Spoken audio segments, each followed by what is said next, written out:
সবসময় বলেছে, খুব শক্তভাবে বলেছে, জোরালোভাবে বলেছে, বাংলাদেশ স্বাধীন সার্বভৌম দেশ। বাংলাদেশ সমতার ভিত্তিতে সকলের সাথে বন্ধুত্ব করতে চায়, কিন্তু কোনো শর্ত দিয়ে বন্ধুত্ব হয় না।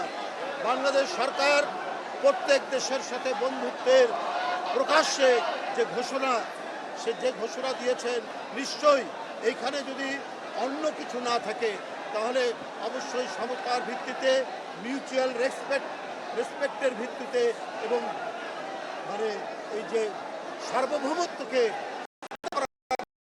সকল আমাদের প্রধানমন্ত্রী তিনি সম্পর্ক রাখবেন, তিনি যাবেন, আমরাও সবাইকে আমন্ত্রণ জানাবো। কিন্তু ভিতরে যদি কোনো শর্ত থাকে তাহলে সেই শর্ত দিয়ে কখনো বন্ধুত্ব হয় না। বন্ধুত্ব হবে আমরা প্রত্যেকের স্বাধীনতা এবং সার্বভৌমত্বে বিশ্বাস করব, প্রত্যেকের সার্বভৌমত্বকে সম্মান করব। স্টার্ট।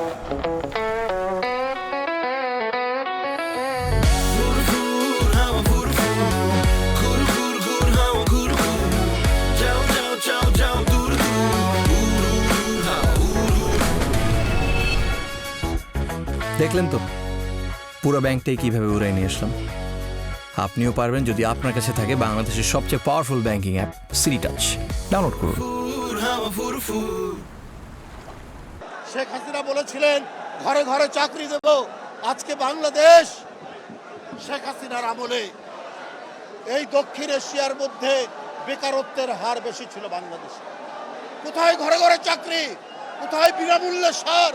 নির্বাচনের আগে 2008 সালে শেখ হাসিনা এই কথা বলেছিল, কিন্তু সেটা করেননি। প্রতারণা, ভণ্ডামি, মিথ্যা আশ্বাস, এই ছিল আওয়ামী লীগের নীতি। এটাই আওয়ামী লীগের কালচার। বিএনপির কালচার অঙ্গীকার রক্ষা করা, বিএনপির সংস্কৃতি ওয়াদা রক্ষা করা, সেই কাজ এখন চলছে। বন্ধুরা আমার, হামের মহামারী চলেছে। আপনারা জানেন আজকে এই গণমাধ্যমে আছে, এই হামে ইতিমধ্যে 2 কোটিরও বেশি শিশুকে টিকা দেওয়া হয়েছে।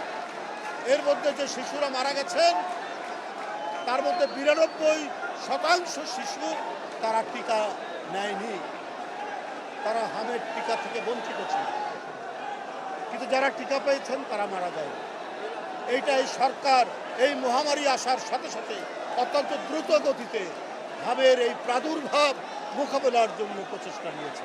তা আমাদের বিশ্বাস, জাতীয়তাবাদী স্বেচ্ছাসেবক দল, জনকল্যাণমূলক কাজ হচ্ছে তারেক রহমানের কাজ, তারেক রহমানের নীতি।